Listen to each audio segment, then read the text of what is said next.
Blog Talk Radio.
Good evening, everyone, and welcome to the Heal Your Life Experience talk.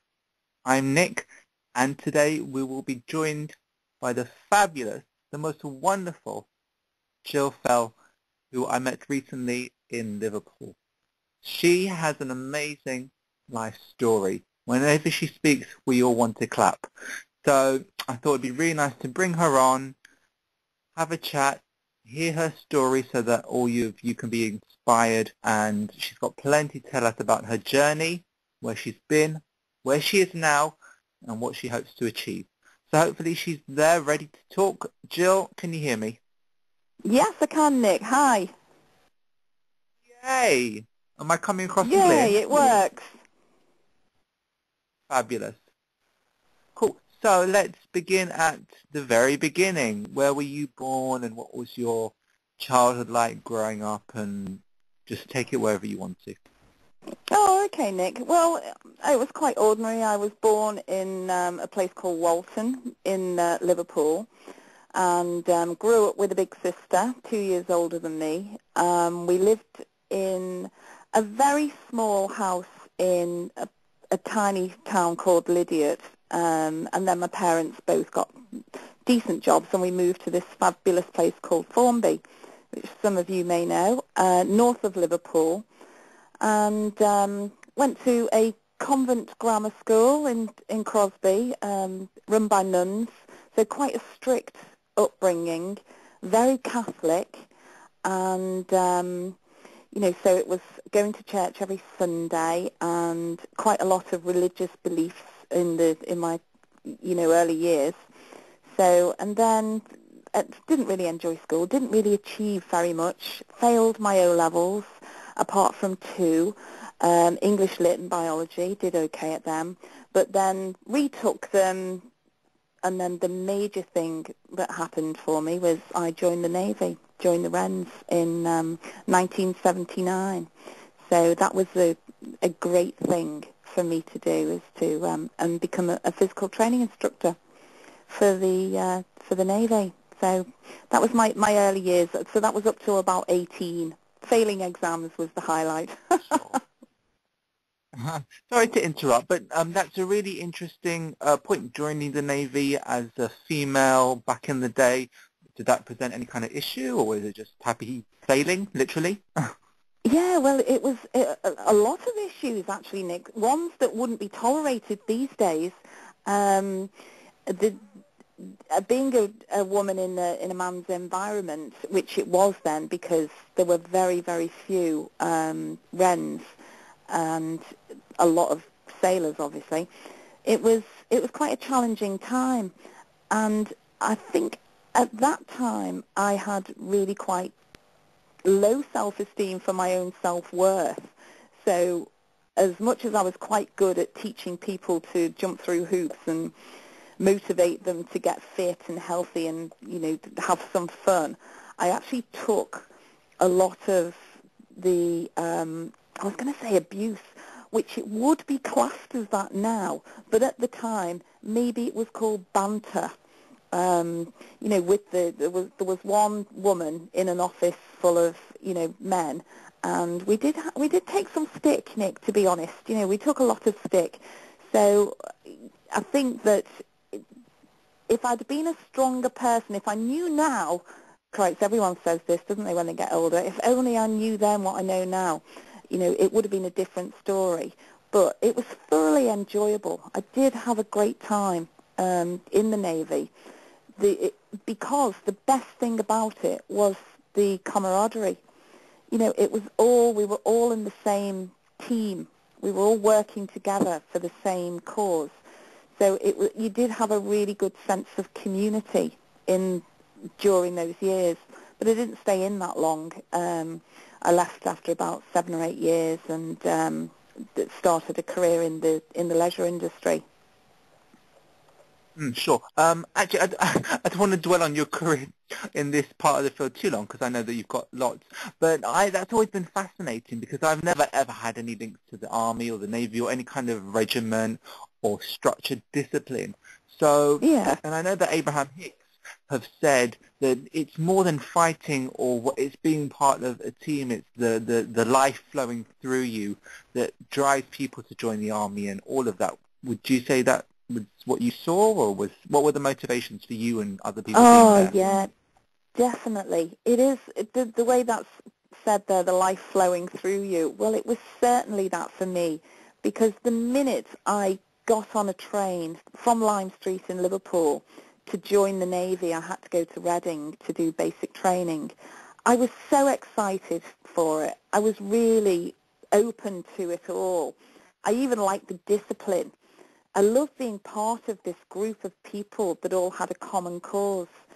And it was an exciting time, and it was all brand new for me, and a great opportunity to get out, and everyone say, oh yes, you joined the Navy to see the world. Well, I really had huge expectations of doing exactly that and having lots of fun and being with this massive group of people who I really admired.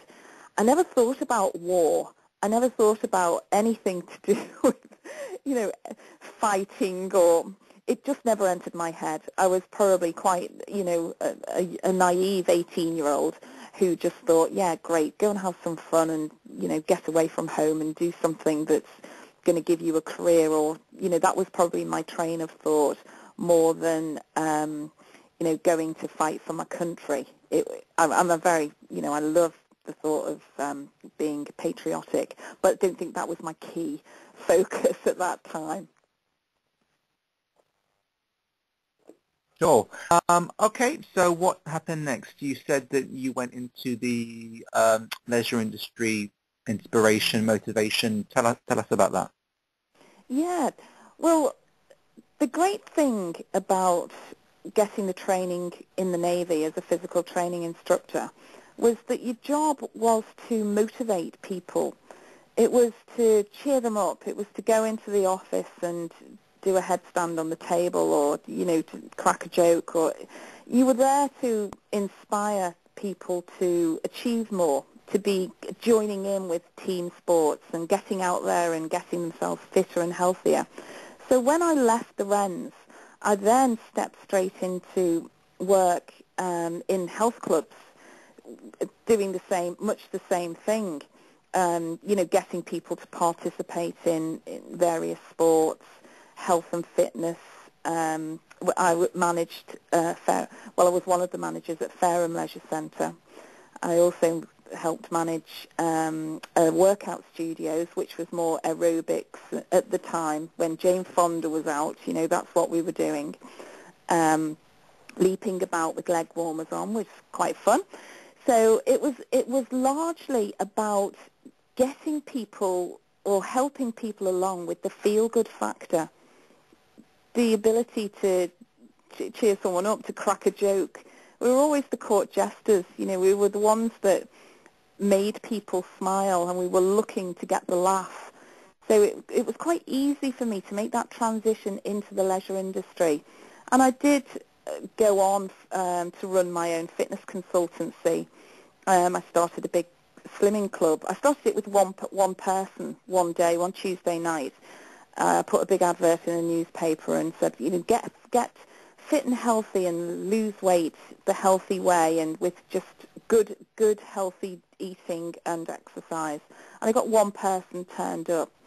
And I did the whole thing with this one person, the whole class. I'd had 2 hours of it all lined up, and I ran it with one person in it.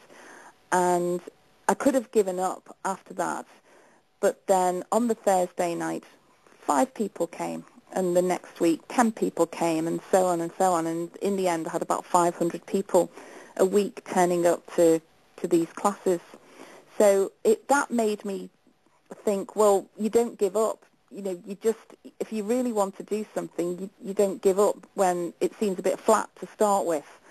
So that was great. But then I got headhunted and I left that and I went and worked in another health club. And this is where I feel that I moved away from inspiring others to achieve things to becoming a manager, being bogged down with stresses and strains of running someone else's business for them. And that's where I think my health changed, because instead of leaping about getting people fit, and I was fit as well, I was more office-bound, talking to people on the telephone about problems with swimming pools and getting new nuts and bolts for the air conditioning system, and the shower didn't work in the ladies' changing room. And it became a chore. My working life became a chore, and I was very, very stressed out for the time I worked as a general manager for this one particular health club. And it took me a lot to leave that, because it was good pay, and I was a great saleswoman. I was selling memberships to, for £100,000 would come in on a membership drive, and it was going really, really well on paper. But I was feeling terribly stressed out, and I was getting, the physical symptoms of stress and being very wound up, and shaky, and I felt quite poorly. So I left that and set up my own PR and marketing company, Impact PR, and did that for a few years, where I'd float about and take pictures of write articles for newspapers. And I was doing okay at that, but I pulled the plug on that and I started being a sales trainer and customer services, and was doing okay at that as well. And I stopped doing that and I opened a shop. And so I was always looking for a new challenge. I was never happy with the challenge that I had. And I was always looking for the next thing. I mean, as I'm saying this, I'm thinking, crikes, yeah, it's so apparent what I used to do. Get good at something, start something, and then pull the plug on it and move on, start something else. So when I opened the shop, I loved the challenge of it. I remember I had a tooth infection and I was really quite poorly before I actually opened it. But, I worked and worked through it and managed to get the shop open, and it was only a small place. And then a year into it, I found out that I had the breast cancer. So that's where life took a bit of a change. I had the shop. It was all running smoothly. It wasn't making a fortune, but it was making enough, and it was nice, and it was fun.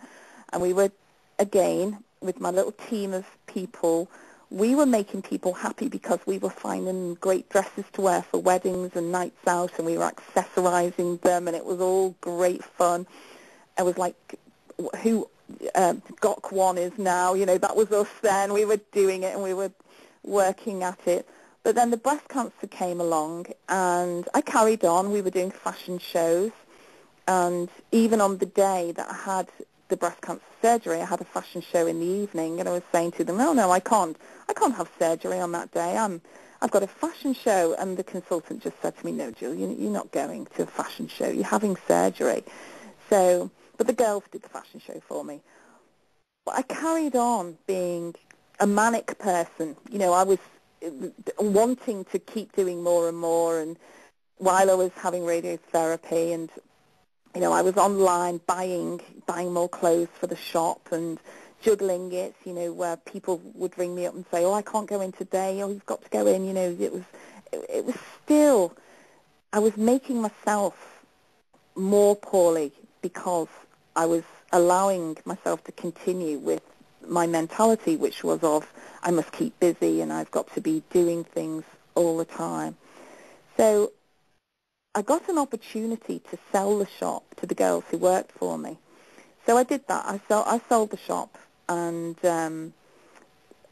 left it basically.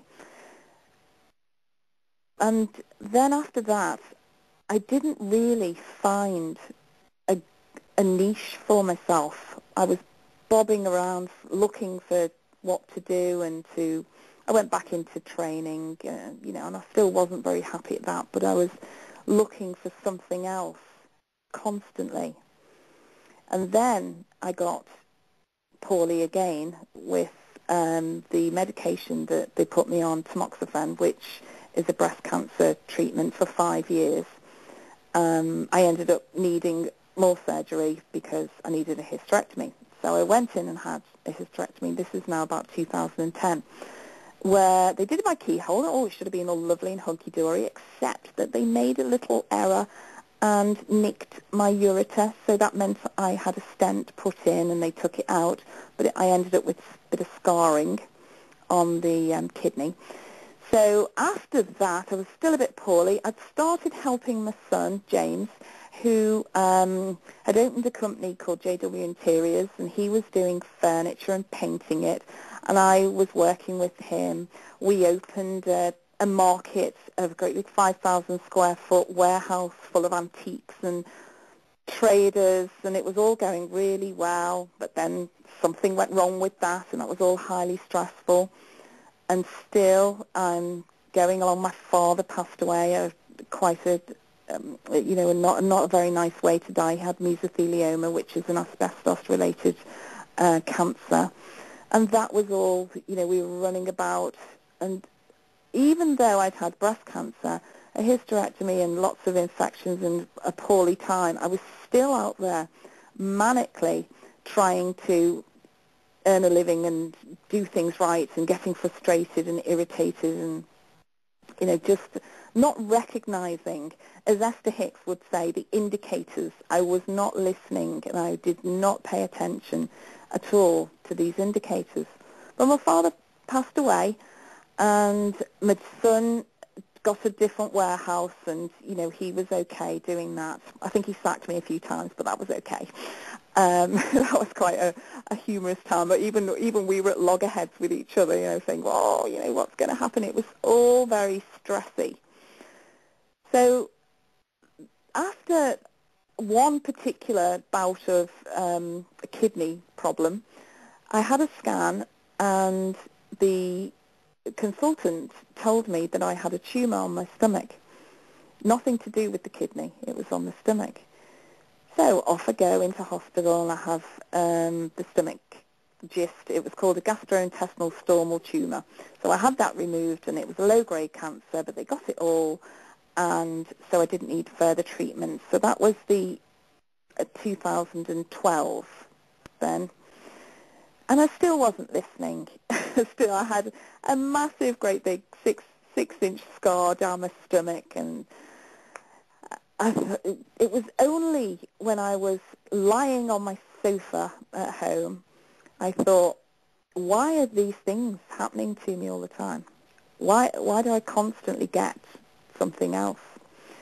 And so I started a little bit of meditation and started listening to, inspirational things. I've got a ton of books around me here because I got them all out because I was going to be talking to you, Nick, because they're all my books that I've gathered over the years about motivation and screw it, let's do it with Richard Branson, and there's lovely, lovely books here. The Power, that's one of my favourites, The Secret. So, but I wasn't really taking it on board even then when I was lying on the sofa. So in the follow-up, I had the stomach tumour removed, and then I went to have a scan to check that it hadn't come back. And this is where the consultant said, "I'm really sorry about this, Jill, but you have tumour in your liver." So I said, "Oh, right here then. Well, can you sort it out?" And he said, "Well, I'm going to refer you to an oncologist." So off I go to this oncologist in Southport Hospital. And on a Monday night, 3rd of July, which was 12 months after my father had died, this oncologist told me that I had incurable cancer. It was one of 4 types. It was either breast cancer secondaries, stomach cancer secondaries, liver cancer, or what they call unknown primary cancer. And she thought it was unknown primary. So I said, "Well, can you, just remove it?" She said, "Oh, no, there's too many of it, and there's nothing we can do." So I said, "Oh, okay. Well, can I have a liver transplant then, please?" "No, because it's secondaries, we won't give you a liver transplant." "So what do we do then?" She said, "Well, we'll try and biopsy one of the tumours and see if there's anything that we'll try some chemo of some sort." So there I was with my husband, thankfully, in the oncologist's office listening to this. And she was hell-bent on trying to make out that I was some sort of alcoholic. "How much do you drink? How much do you drink?" I was saying, "Well, don't drink anything." In the end, I think I made something up. I said, "Oh, I used to drink like 6 pints of cider a night," or something, just to joke about it. But it's all a bit surreal thinking about it now, looking back on it. But at the time, I remember feeling the physical symptoms of the pain of this. My throat was closed up and the tears were burning the back of my eyes. My lovely friend from school happened to be on duty. She's a sister, and she said, "Oh, Jill, no, this isn't happening, and there'll be something." So I had some blood tests and walked out of the hospital with my husband, and he said, "Well, what do we do now?" And I said, "We go to the health food shop and find some cures." And he said, "No, don't be daft, Jill. I said, "Well, we can't go home because the kids are at home, so I need to go somewhere else." So we went for a cup of tea. And then I said, right, I pulled myself together and I thought, right, okay, I'll nip over to the health food shop and see what lovely potions and lotions they've got, and I'll cure myself. So I went in there, met this lovely woman called Carol, who did sort me out with quite a lot of really positive stuff that I made a start on straight away. So mentally I was already doing something to help myself. And when I got home, my sister was actually there and, said, "Oh, sorry about this, Al, but, they think I've got this incurable cancer." And so we regrouped and put on a brave face, sucked it in, put on a brave face, didn't tell the kids straight away, thought, no, I need to get my head around this. But then I started the most amazing journey, absolutely the most amazing journey, and this is where Esther would be very proud of me, because I did start listening to the indicators that were going off, and it was probably, if I'm standing here now talking to you, Nick, I started attracting the right things to me. I started going out there with a much more proactive. I used to say, "I don't want to have cancer again. I don't want to have cancer again." I had mantras. I used to say, walking around the dog field with the dogs, "I'm not getting cancer again. I'm not getting cancer again." And what I was doing is saying, I'm going to get cancer again. I was attracting the wrong thing. I was saying the wrong things. I was saying it in the wrong way. So what I did was, I thought, well, I'm going to be really unhappy here. Okay, maybe I am going to die younger than I want to. And the pain of that was really quite unbearable to think about. But I did meet this most amazing Buddhist monk, because the right people were coming to me with the right messages because I was sending out the right signals. And the right messages came to me in the form of this fantastic monk called Pende, who's over in Liverpool.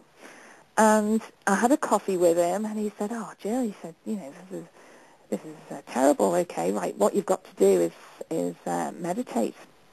And I said, "Oh, I know how to meditate. I went to your meditation, and I took the kids, and we all learned how to meditate. And it was fab. I loved it, actually." And he said, "No, what I want you to do is meditate on death. I want you to think about dying." I went, "Oh, do I have to?" No, I don't want to do that." He said, no, meditate on death and meditate on being attached. Get rid of attachment. So I said, okay. So I actually did that and started to meditate in the mornings. I was juicing. I started my alkaline diet, which is amazing, and it is just the best way of eating. It's the energy that it gives you is phenomenal. But that's another thing. So I did all these things sort of like all at the same time, where I changed my way of thinking to I'm fit, I'm happy, I'm well. I'm fit, I'm happy, I'm well. I'm grateful for my healing. I watched The Secret, the DVD, watched it, and kept telling myself, I'm already cured. I'm already feeling marvelous. Look at me. Oh, look at all my energy. And day by day, I got more energy. And I went for biopsies, and I meditated during the biopsies. I have pain, but I'm not suffering. Breathing techniques. I used all the tools. I was learning so much. I YouTubed everything. I bought the book. I read the book. I dipped in and out. I watched the DVD. I filled my mind with how amazing life was, life is, life can be, life will be, the future. It's massive, it's huge, it's great. What all these things I'm going to be doing, I was feeling. I was generating my own sense of excitement through it, because that is what I wanted to feel.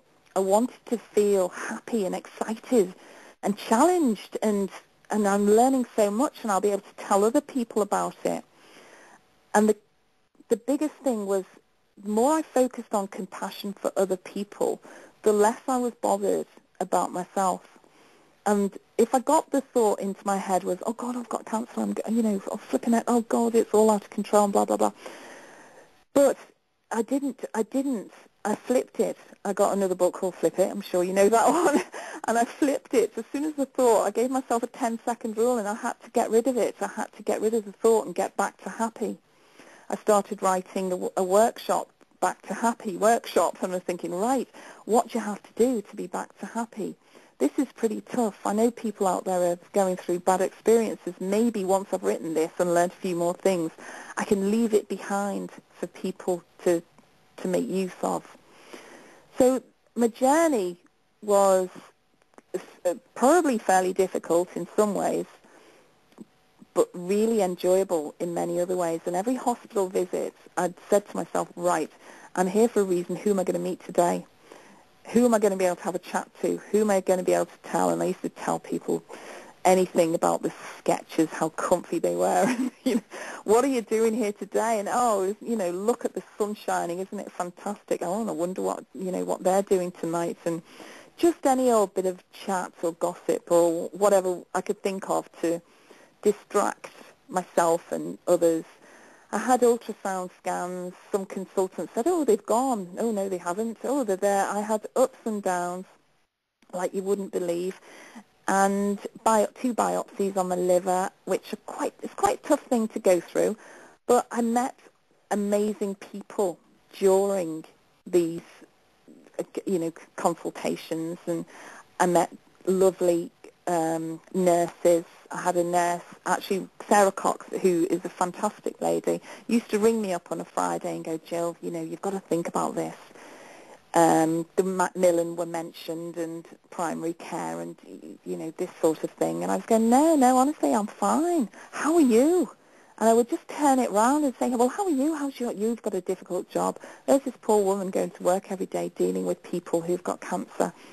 every day of the week, every hour of her working day.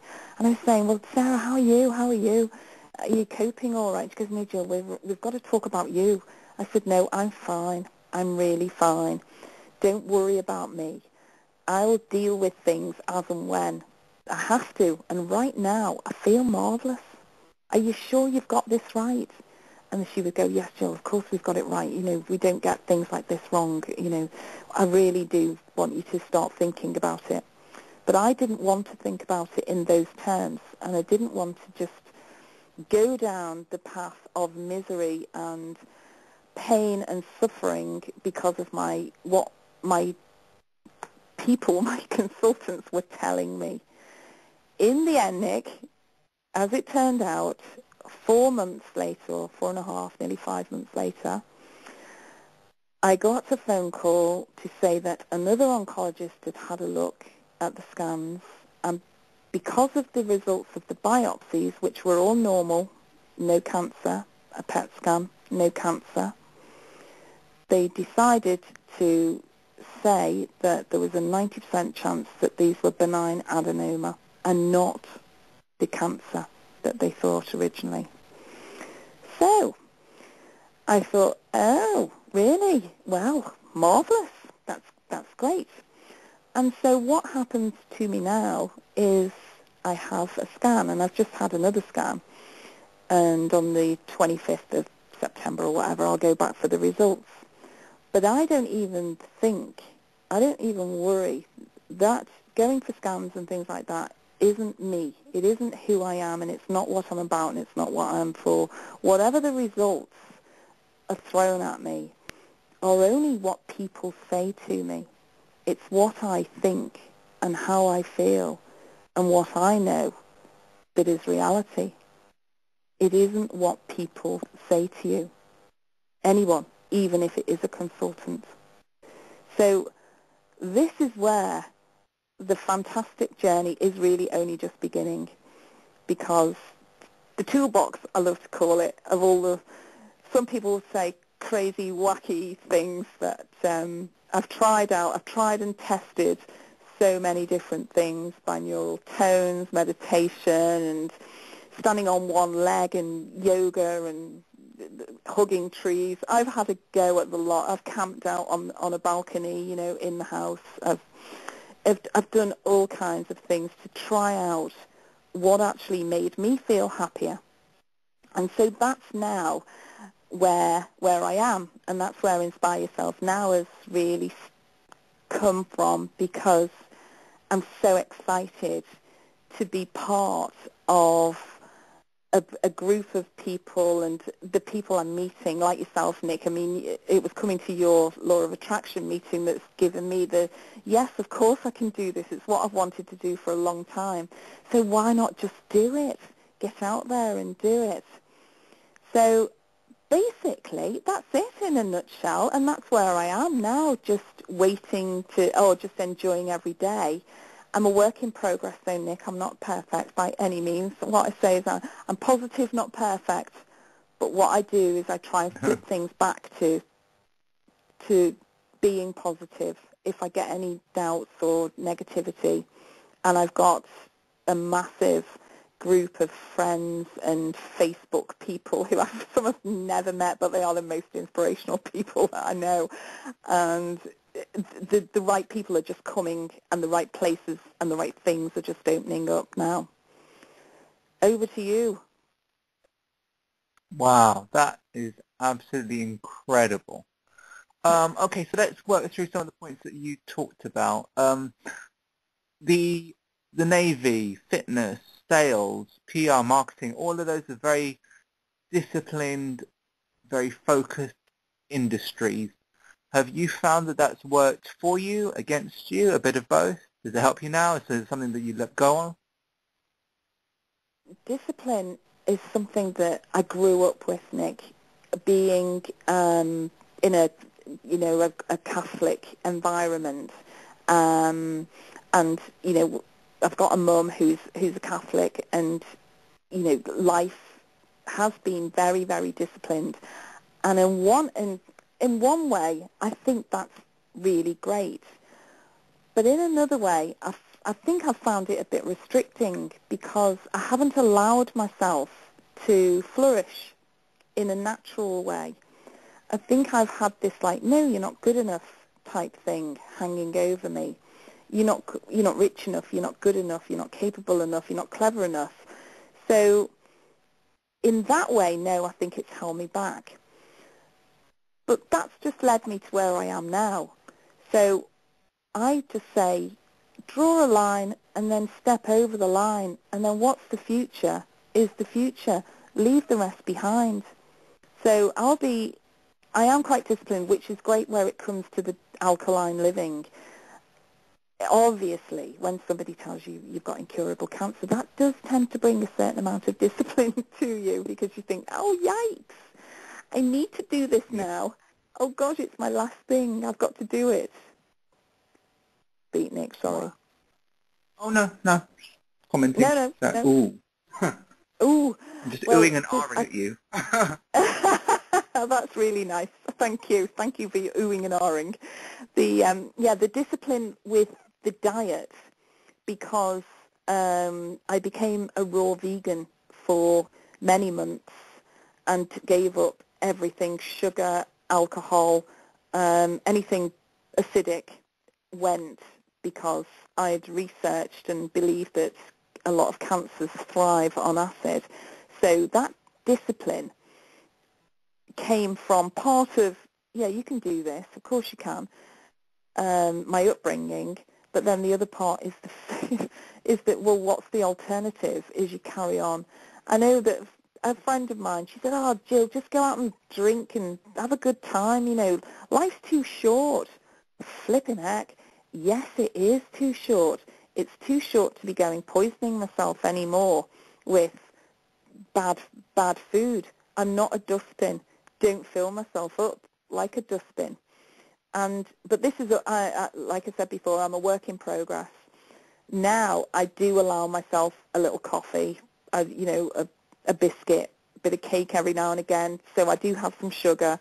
If I'm listening to my body and I think, oh, actually I feel like eating something, whether it's from curly kale or something else, I'll say yes, okay, well, I'll have some of that. So discipline is great, but I don't think it should restrict us too much. I think we should be flowing nice and sweetly. And a lot of the time when I look back and reflect, I think, as Esther would say, I was paddling upstream. A lot of the time I wasn't flowing. So having this newfound flow is amazing for me. And yes, there are days, where something will upset me or irritate me, but I don't hold on to those things anymore. I don't let them stay in my head. I let them come and go, and then I try my best to get back to happy, because that's where I feel good. And life's about feeling good. We shouldn't have to be living in misery. So I would strongly say, people have got good cause sometimes to be down in the dumps and be depressed, upset. They might be in pain. They might have had bereavement. There are times in our lives where this happens. And yes, we can go through the pain of suffering these, but let's not hang on to them for too long. Let's move on and let's get back to happiness where we do feel good, so that we can be healthy and we can lead a life where we can be compassionate to other people on a daily basis and see the good in people, which brings it straight back to us. We give it out, Nick, as you know. What happens, it just comes back to us, and it's so enhancing that I just can't get enough of it. Speaking of sending stuff out and getting it back, we've begun the law of attraction. And whilst my big point is really about the feeling and the happy, a lot of it is about manifestation, or at least externally, that's how people view it. Now, I kind of know the answer to this, but obviously you're in your experience, so it's different to be objective. But A, because of your discipline, B, because you're very strong creative, got a strong mind. How has that impacted you manifestationally? Have you found that your manifestations have been more powerful or quicker or better or worse than Joe average? Well, I think that I've done okay in life. So I must have been giving out a few messages without realizing what I was doing. The law of attraction has only really come into my life over the last, I remember somebody introduced me to it, to The Secret at first, years ago, and I watched it, and I thought, wow, this is great. I'm going to live my life like this. You know, I'm going to really make sure that I'm thinking along these lines. And the money section, this is quite funny. The money section, I used to say, right, when the post comes, I'm having checks in the post. I'm having checks in the post. Well, I did. I got a bounce check, and I got a checkbook. So that was checks in the post, and I thought, actually, you've got to be more careful what you ask for. I always wanted to be thin as well. Oh, you know, I was wanting to be so thin. I wanted to be skinny, and, you know, I did, metabolic rate-wise, I've got a tendency to put on weight, and I wanted to be skinny and thin. Oh, I got skinny and thin, didn't I, when I was so ill that I couldn't eat, when I had a stomach tumour. And, you know, I was well skinny then. Oh, yes, lovely. But that, I looked dreadful, and I was sick. So I was giving out a message, but I wasn't giving out the right message. I was giving out a skinny at any cost. You know, no, that's, give me a check, doesn't matter. So when it comes to manifesting, I've now realised that you've got to be more specific about it. You know, ask for exactly what you want, but in a wholesome way, in a healthy way, rather than just give me money. Yeah. Oh, yeah, you know, a great big bag of money drops on your head and you get run over by a bus or something.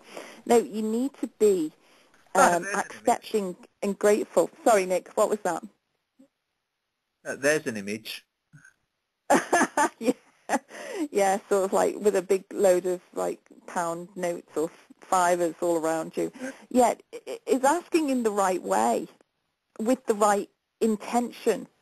But I mean, my life, I've had enough. You know, I've had enough. I've maybe not had as much as some of my friends financially, as in they're extremely wealthy, and I'm okay. But I think that I've always had enough. And when it came to having cancer last year, I had enough to go and buy organic vegetables. I had enough to go and buy a juicer. It came to me. It just turned up. I was asking, I want a juicer, I'd go and get one. I need to have organic vegetables, I'd go and get them. Whatever I needed just landed in front of me. And this, when I reflect on how things did manifest, I realised that all I need to do is ask, and actually I'll get them. Uh, if you ask in the right way, the things, and it drops off. The happier and the more love that you find, the more love that you start giving out, the more love you get back, the happier you feel, the more content you are. Your focus goes off. I want a Ferrari. It's like, oh, well, what do you need one of those for?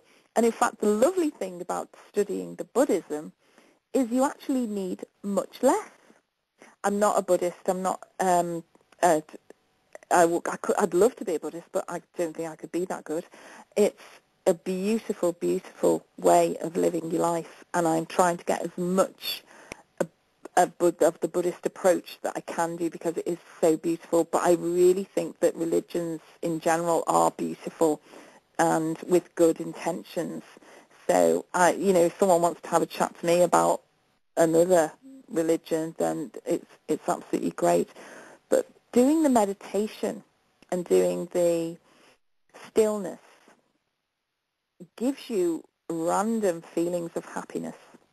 And this, I know that sounds balmy, completely balmy. And trust me, 5 years ago, I'd have said, oh, don't be so stupid. But now I have actually been granted the time to try out these things. Because during these periods, bouts of illness, I've had lots of time.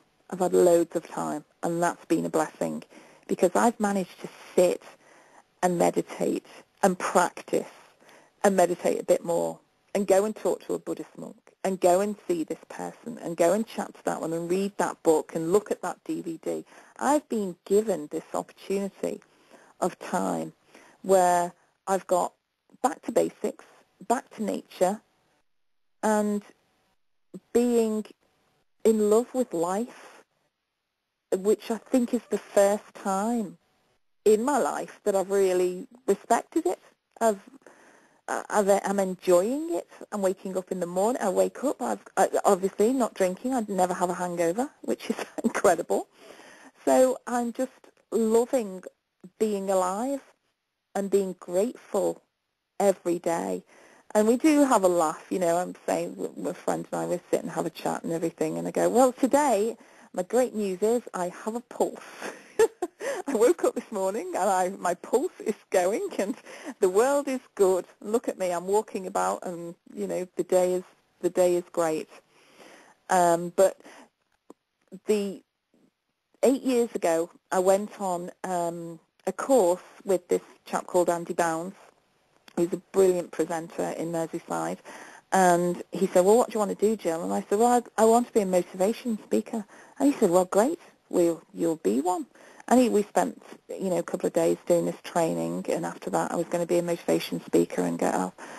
But I didn't do it because somebody, when I was telling them what I was doing, looked at me funny, like, what do you think you're doing? Why do you think you're capable of doing that?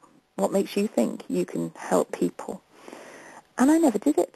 I packed it in immediately because I took it, I believed that their look, I made it up myself. They might have just had a squint or something, for goodness sake. But I took it as, you're not good enough to do that, so you can't do it. And it's only now, since I went to the Liverpool Law of Attraction meeting, I thought, yes, I can do it, and I'm going to get out there and do it. So this work in progress is progressing. And thanks, Nick, because you set up that meeting. I was invited by this lovely girl called Natalie, and we went along, and it refreshed everything for me. Because, yes, I've been dabbling and having a little go, but it refreshed me. And being amongst people, like-minded people, that actually want you to do well. They want you to become abundant. They want you to drive the car you want to drive. They want you to achieve things. They want you to be healthy. They want you to be happy. And that's what I think is so important about the work that you do, the teachings that you do, Nick. You're out there. And it's not about, well, I don't want you to get rich. I want to be richer than you. And it's about jealousy and anger and hatred. It's about love. It's about love for your fellow being.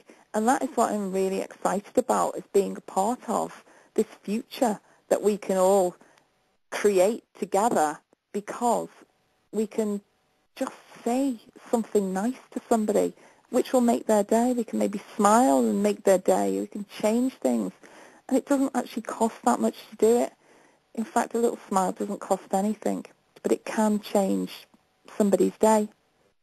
So you're an inspiration, Nick. Thanks very much. Oh, thank you for that, because it's something that now that you mention it, it's something that I take for granted, that people just automatically be there for each other. But obviously for everyone that's not the case, which actually brings me to my next question. Everyone who's alive has some kind of doubt about whether they're good enough, whether they can do it, whether they will do it. And we all go through that. We've all been through that, and we all will probably continue to do that. So what are some of the tools, techniques, advice you have for dealing with that you've either experienced, or that you will teach, or that you just like to put out there? I think very simply, we do all have self-doubts. We can be influenced by what somebody might say to us, what we think ourselves, how we were brought up. Maybe we're rebelling against somebody and we don't achieve things because they've told us we're not, good enough, or we'll never do it. There can be all kinds of reasons for not achieving things. The thing to do is ask to achieve it. Send out that message, whatever it is. I want a new job.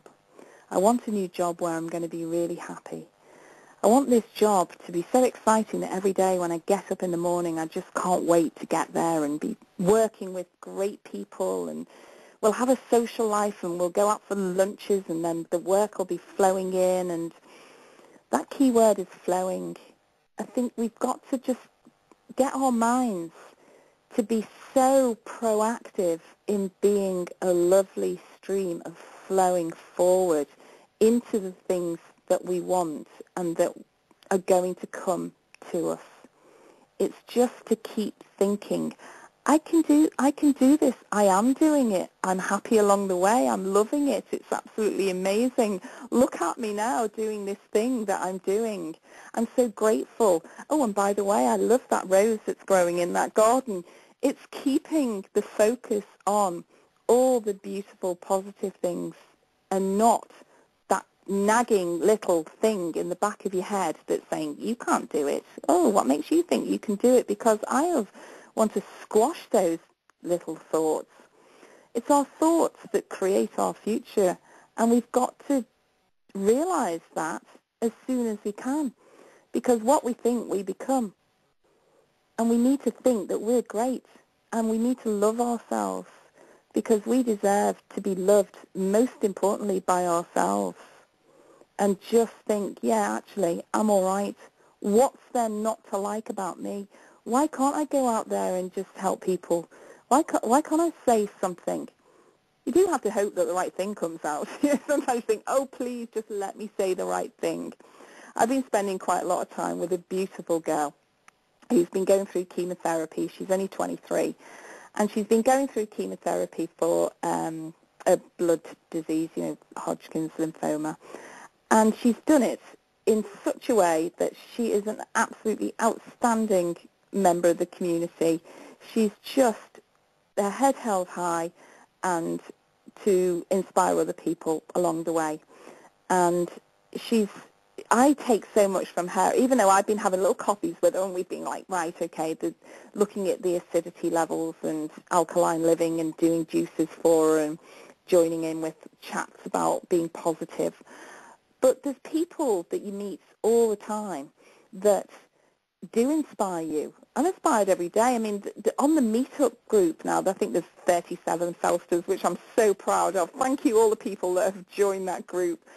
And there are people that I think, wow, they're such an inspiration, and they've joined this group. It's just like I'm giving out these vibes because I want this.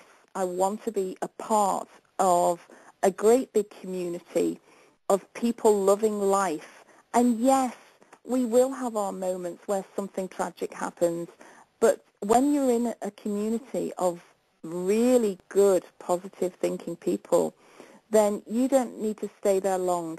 You don't need to stay in that bad place long, because you will be lifted, and you'll be lifted higher than you've been lifted before. I think that's the words of the song, isn't it? Sing along.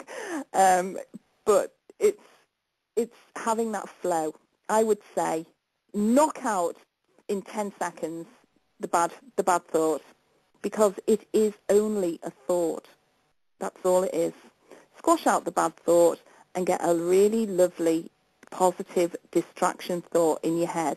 No matter what it is, take yourself away from not flowing. Esther would say, if you're going upstream, well, just turn that little boat around and flow, and then you will be able to have the courage to move forward and really, really achieve what you want to achieve. But just go along enjoying that journey as and when. And also she would say, go easy with it. I love the way she says that. Go easy with it. Don't try and make it into something big. Just chill with it and just go with it and flow with it. Are we flowing, Nick? Wow, that is amazing. Yeah. Gill Flow. Could be your name. Yeah. Gill Flowy Fell. I definitely want to cover nutrition in a future show, but could you just Okay. recap, because nutrition is a big thing for a lot of people now, but I know, Yeah. like myself, there were people out there who just don't know anything about it. Where's a really good place to start? Either a teacher or a method for yourself or websites or books or whatever. Tell us all about that in a nutshell. Well, nutrition. Um, well, it's a massive subject, isn't it? What I did, because I had the cancer problem, was realise that I was too acidic. Now, that could have been caused by too much acidic food and drink probably, a lot of, but also stress. And stress makes you acidic. If you want to be healthy, you need to be balanced, yin and yang.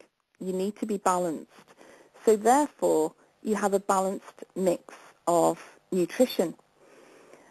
The best way to achieve that is to really focus and be mindful about your food and what you're eating. Mindfulness is another great tool that I've used a lot of, and it's something that I'm hugely passionate about, especially when it comes to my greatest love is that I'll be able to help people that have been overweight to get back to, a healthy weight. Mindful eating is about loving food. It's about loving preparing food, knowing what's in it, knowing what's good for you, knowing which, if you eat the green vegetable, if you have some vitamin C with it, that helps the absorption of it. It's actually paying a lot of attention. But you can go online and you can Google healthy, nutritious living. Have a look at, compare the different types of ways of eating, like vegans.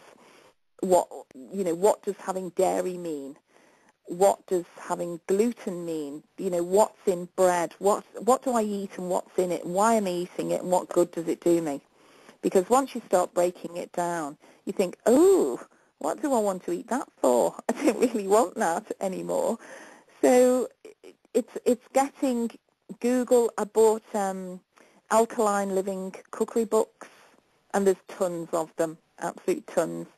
But my most favorite thing is juicing. And you can go on YouTube and just put in someone like Dan the Juicing Man. Have a look at, they're so hilarious. But every time he puts a cucumber in his juicer, he shouts, life, this is life. At one stage, I was juicing 5-pound carrots a day. And because I read somewhere that it cured cancer, I was pretty desperate. So I did it. I was awake probably from 5 o'clock in the morning all day because I had so much sugar in my system. It was only realizing that, and I was bright orange as well. So that's a good look, bright orange, lovely. I still am a little bit tinged orange, but that's more because I have a lot of beta carotene in various vegetables. Juicing is a fabulous way to rebalance and get your energy back, because I know that in the last 10 years with being on medicine and having surgeries and biopsies and one thing after another, my energy levels were so low. My immune system are very low, terrible. I used to catch everything going.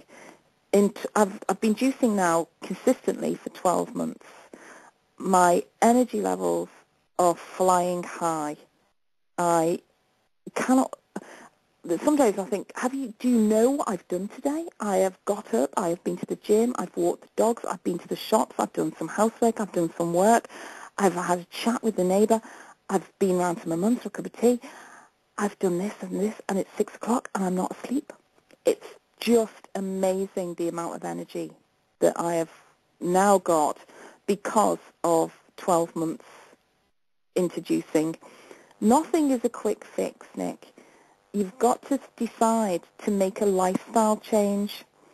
And I don't want to be like this anymore, so I'm going to be good like this. I'm going to put the good things into my body.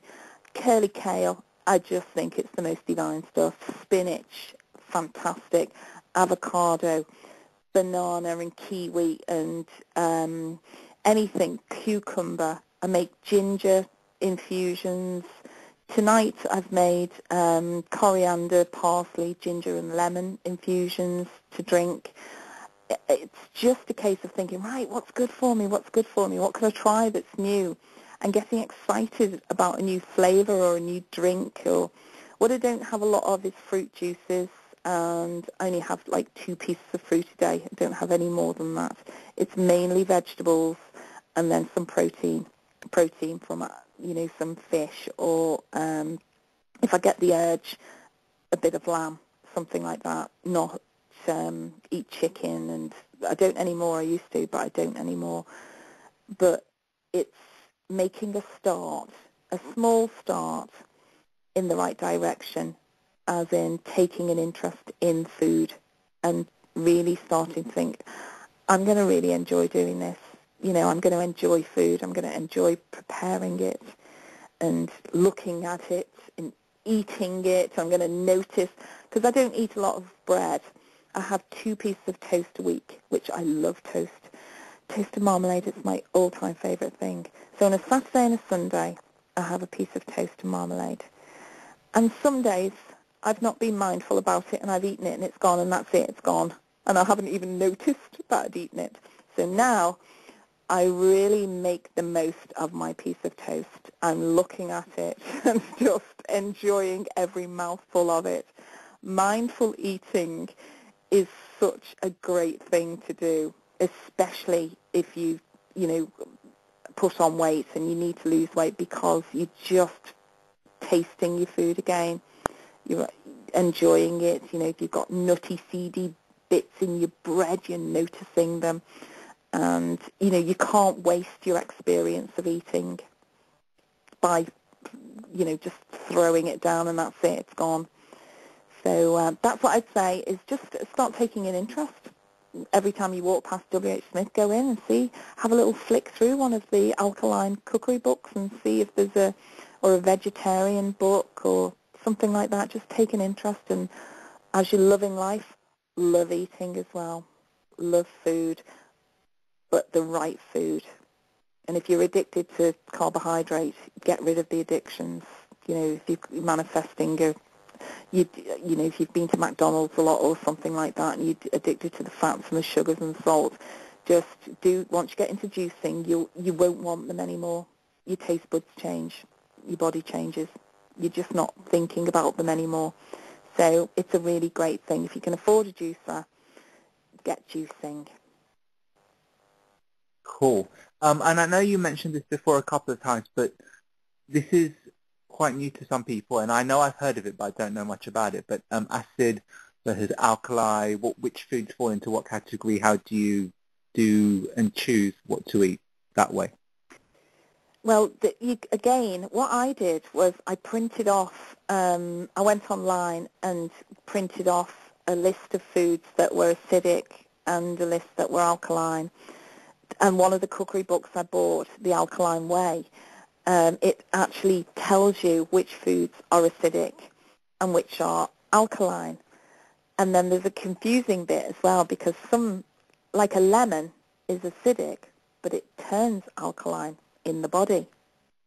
So you think, oh, I can't eat a lemon because it's acidic, but no, it actually has an alkalizing effect in the body. So some lemon juice squeezed lemon, bit of hot water in the morning is really good for flushing out the system, but just have it through a straw because your teeth need protecting as well. Sugars, it isn't easy to learn which foods are acid and which foods are alkaline, but it's not rocket science. If you just think anything vegetarian is probably going to be alkaline or low alkaline, low acidic. Anything that's meat or fish is going to be acidic. That's a rule of thumb. So alcohol is acidic. Green tea and coffee and, they not so much green tea, but coffee and tea, they're more acidic as well.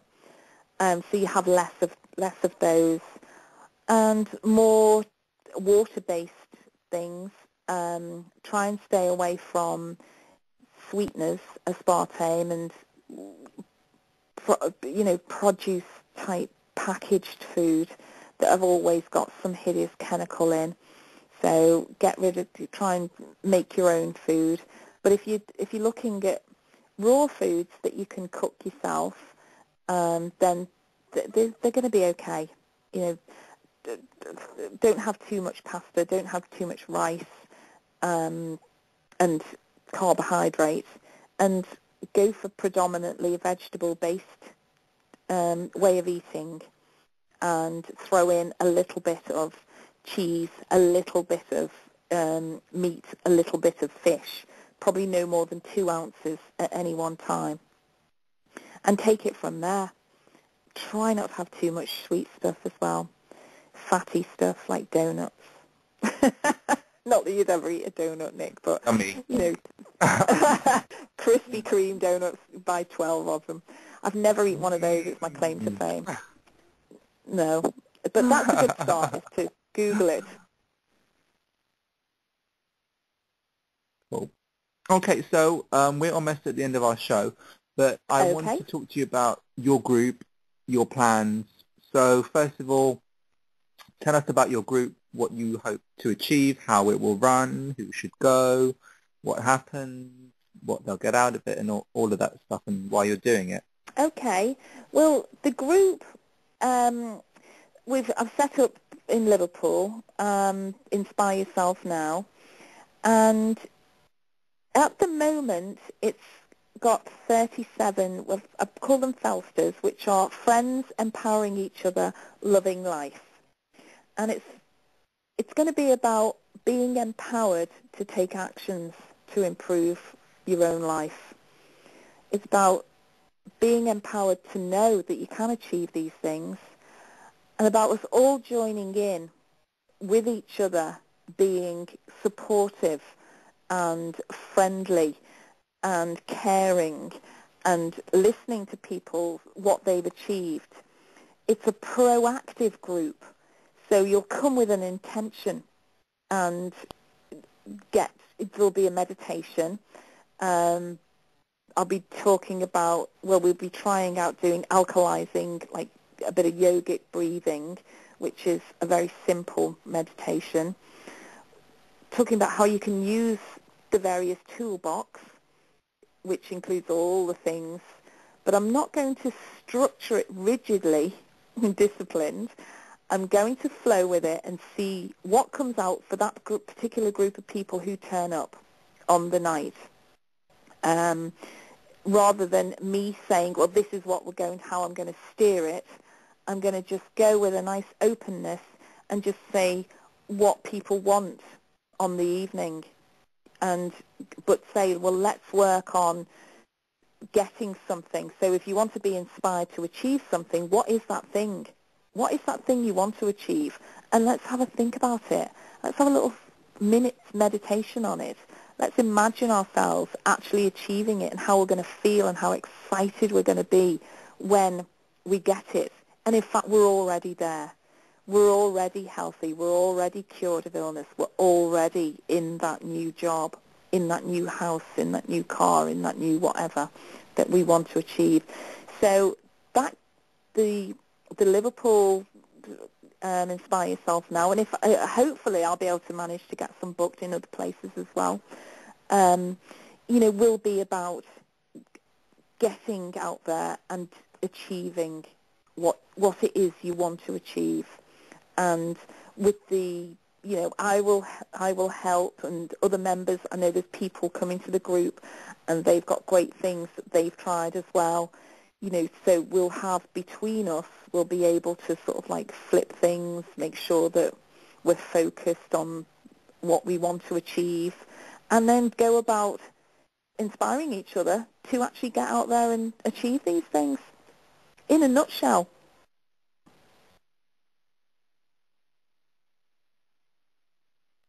Cool stuff. So who's it for? What's your ideal participant?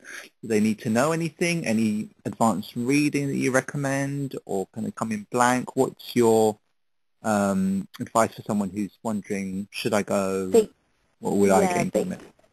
they can come in blank, Nick. They can come in totally blank because I'm going to do a little bit of explaining of the various topics.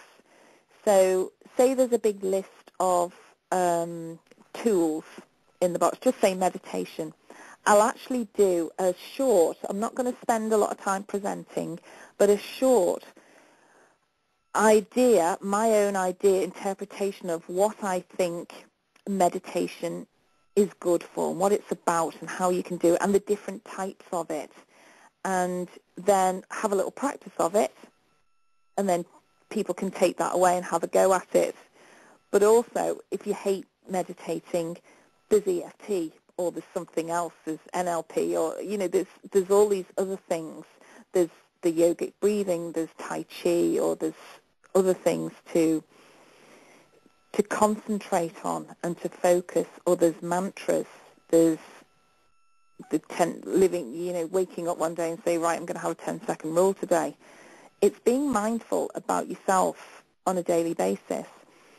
And the big, big message, I think, with every group that when we meet up is that to be kind to ourselves and to really, enjoy being who we are and what we're about, and be a bit more proud of, ourselves, and not be too scared to say, well, actually, I'm part of this, this group, and there's people there that do the law of attraction. Have you heard of it?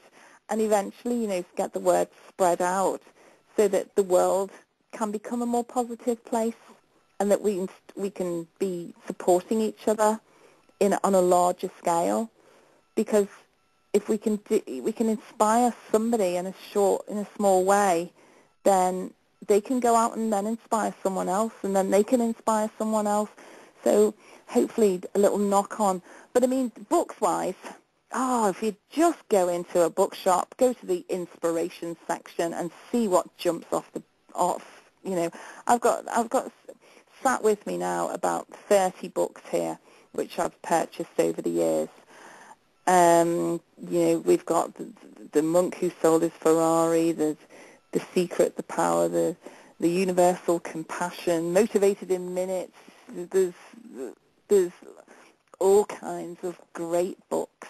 It's not how good you Which are. are your top few books? My top two. Well, I'm pretty And what are keen they on the about old. for someone who's never heard of it? Well, I love The Power by Rhonda Byrne. I think that is, The Secret, obviously, is great to get started, and The Power. The other one I love, which is little snippets, is Jason Gracia, and it's called Motivated in Minutes. And it's 1,001 tips and ideas to help you get motivated. And I used to, in fact, I've forgotten all the things I used to do. I used to do a Friday Thought, where I'd send out a message, and it would be one of these quotes.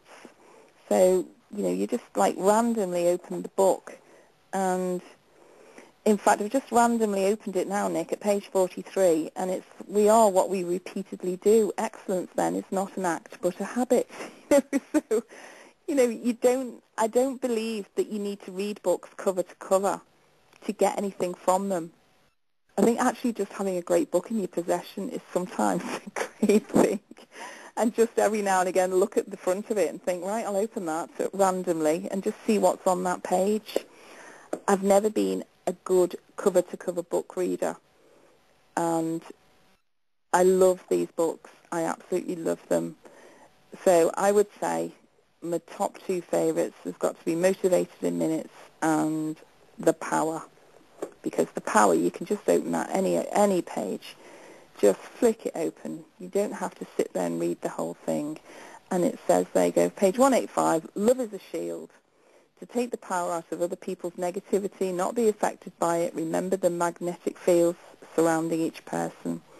Field of love, joy, happiness, gratitude, excitement, passion. I mean, these are just words that just float off pages to me. And whichever book you open, I'm quite keen on Screw It, Let's Do It as well by Richard Branson. I think, if you're in business, and you want to be motivated in a business, like he's a great author to read, some of his work. But I would say just, the Celestine Prophecy as well. I'm just noticing that one. James Redfield. That's an amazing book. But again, it's what you're drawn to. What's good for me might not be good for somebody else. And this is my message really, is just go and have a feel and see what you're drawn to yourself. And it will be the right thing for you. And make a collection. Just have loads of books and scatter them round and randomly take one off your bookshelf and have a flick through it. Don't need to be totally disciplined about reading things cover to cover. Just flick. Enjoy a little snippet of a book.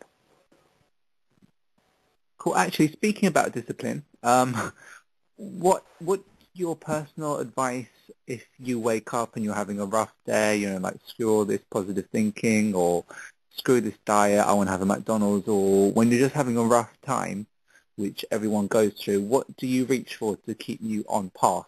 Because it's very easy for people to join it, be really inspired, and then something bad happens and then they fall off the wagon completely, and they're like, well, so like, how do you stay on the path, and what tools do you have?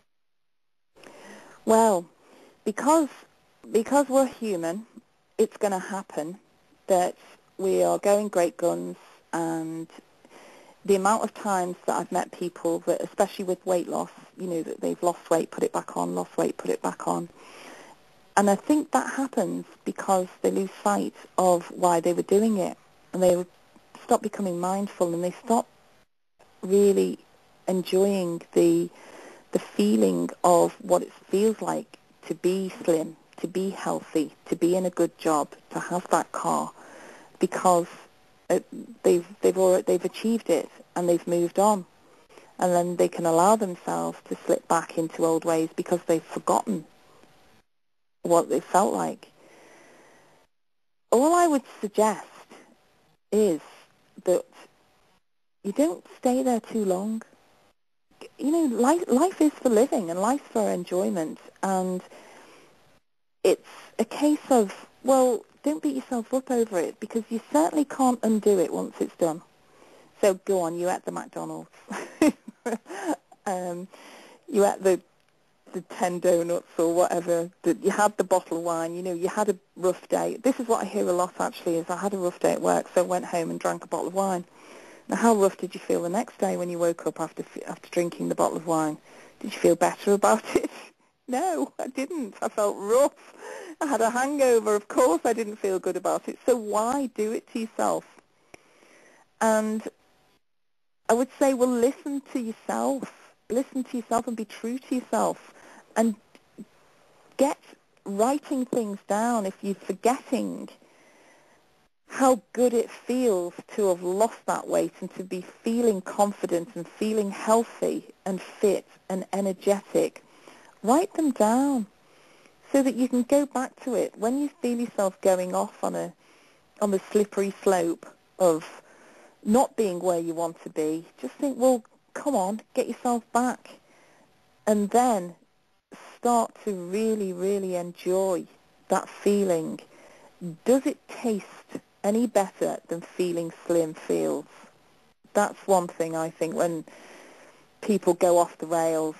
Or if you've had a bad day, what sort of bad day have you had? I'm not talking about people who've had diagnosis of something terrible. They've had a bad day. Trust me, that is a bad day. But if you just had a few irritations at work or irritations on the way home, irritations that somebody said this to you, your manager said that to you, well, I would get rid of those straight away. I would flip those, and I would probably use a lovely little guided meditation or something like that, or go and play the drums or play your favorite music. But I would do some yogic breathing, and I would say to myself, I really like feeling good. I really, really like feeling good. Let's go to a place where I have felt fantastic. And that might be one of my holidays that I've been on. and I'll think, I remember being out having a lovely meal, and the kids were playing on the beach, and it was a beautiful evening, and and I will talk myself through a really happy moment in my life. And before I know it, I'm smiling, and the smile starts releasing endorphins, and that has a knock-on effect. And then I think, oh, actually, I'm feeling a lot better now. Maybe do some exercise. Exercising is a great way to rebalance because you do have the lovely endorphin reaction. So you could I like exercising, so going walking, cycling, going for a swim. These are all great ways to get yourself rebalanced if you start finding that you're going into a bad place. But recognize quickly that you're in a bad place. Don't let it go on and on and on, because if you can nip it in the bud, you can get back on track straight away. But why, if you've spent a long time getting your head in gear and getting your motivation and getting there, why go and lose all that because some boss has said something to you, or somebody came into work and tempted you with like a piece of chocolate cake? Don't dwell on things that have gone. They're in the past.